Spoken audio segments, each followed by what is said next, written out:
going on, guys? Today we are taking a look at Transformers Generations Deluxe Class Rattrap. Now this is probably one of the most sought after and interesting figures or interested fan figures that we have been wanting to get a hold of.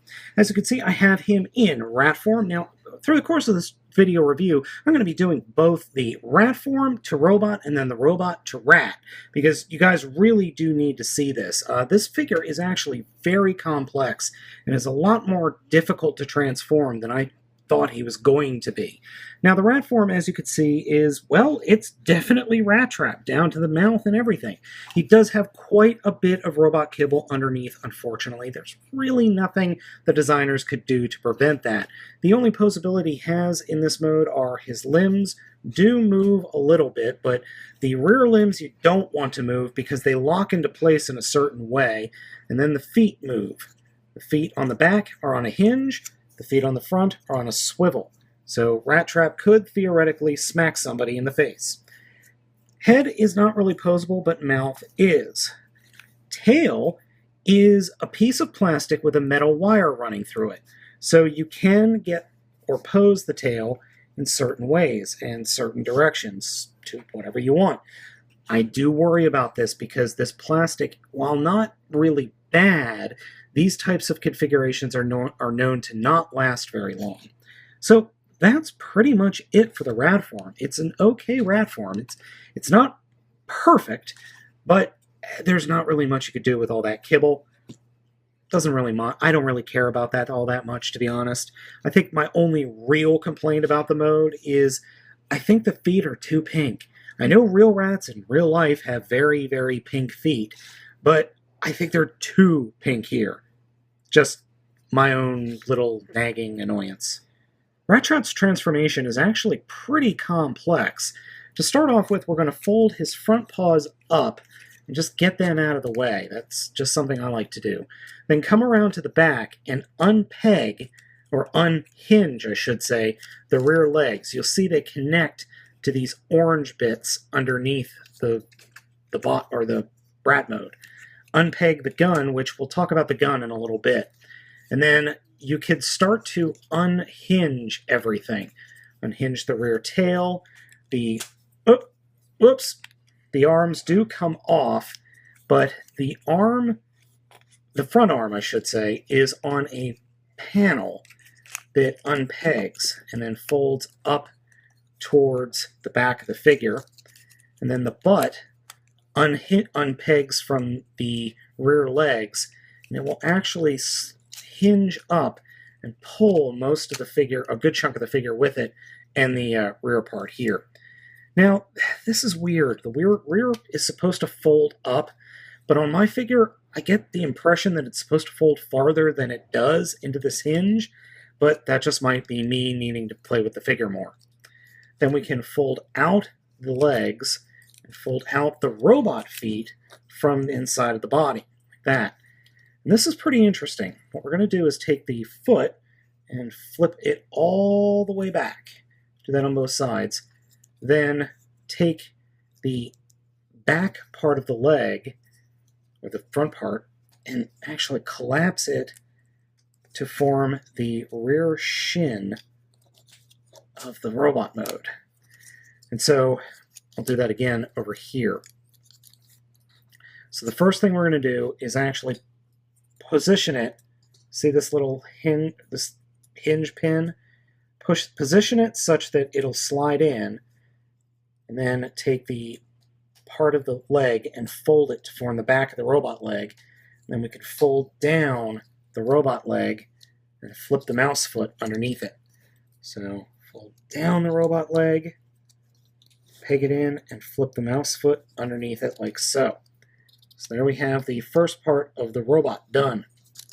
Next, we're going to take the mouse head and kind of just close the mouth, take these arm sections and push the mouse head up, and then fold the arm sections out along these hinges, and then that will allow us to fold the mouse head down, like that.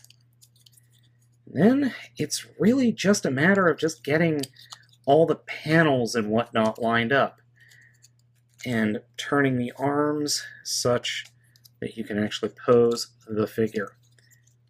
And, well, that's pretty much it. Now, what I like to do is take the rat legs and fold them so that they're against the back. Not flush against the back, just against the back.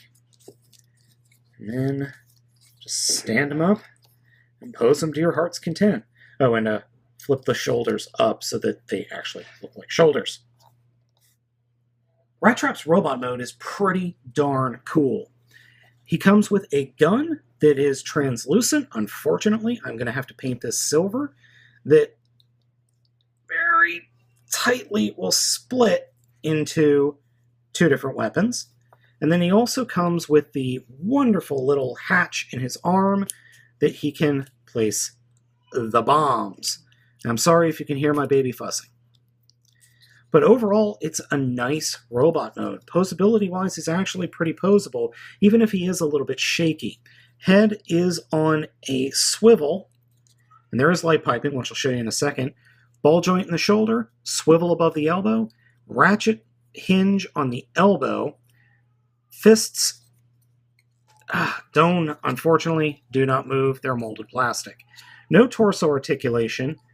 Hip articulation is a ball joint, a swivel right underneath that, 90-degree bend at the knee. Unfortunately, his feet do not pose.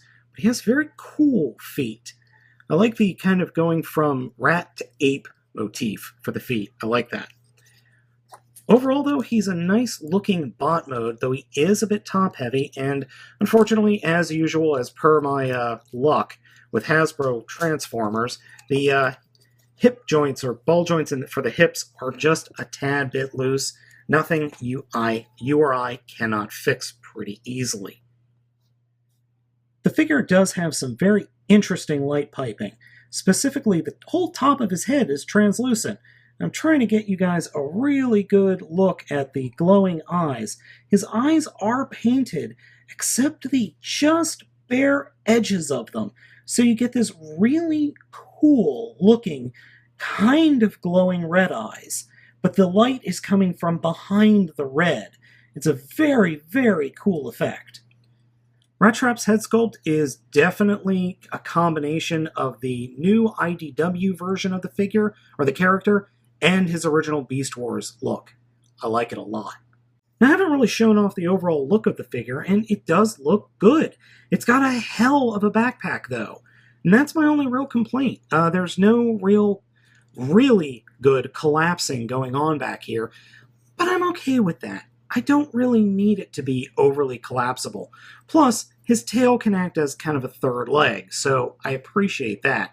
And it does help with posing him, even if getting him to pose sometimes is a little bit on the difficult side, just because of the nature of the weight distribution and the way he looks. But normally I like to have him like this, just because I think this looks really, really cool.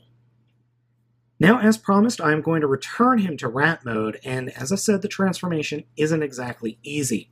Start with, we'll fold the head up, and there's another panel inside the head there that you can see that is supposed to move, but for the life of me, I cannot get it to move.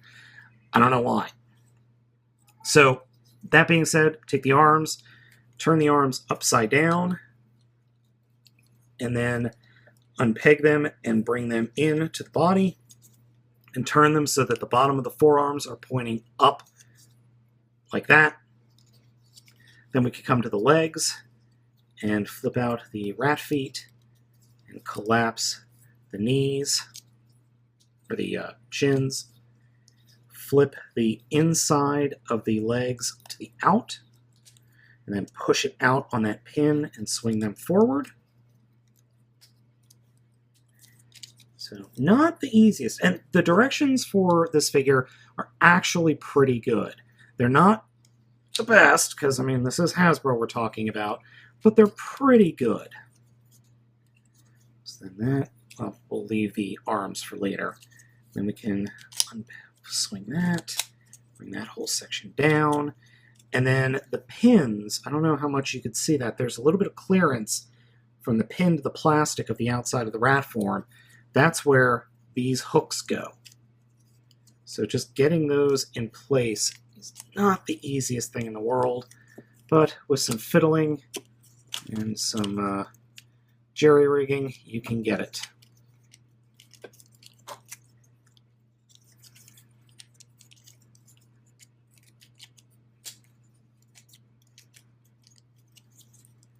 Sometimes it goes, sometimes not so much. To get those pegged in, we can bring the head back, bring these panels that hold the front paws on. They will snap into place. Not exactly easily, but they will snap into place. I realize I have a little bit of a slight mistransformation in the back there. This probably should be able to slide in more, or at least better, but you get the idea. And then take the arms, fold them up underneath the body, and then the gun goes there. And there we go. So overall, Rattrap is definitely worth having in your collection, simply because it's really an interesting figure. But be warned, he is a shell former. Oh boy, is he a shell former. But I think he's pretty cool in and of that. So guys, I hope you enjoyed this video review and look at Transformers Generations Deluxe Class Rattrap. As usual, I'm baltmatrix, and I'll catch you next time.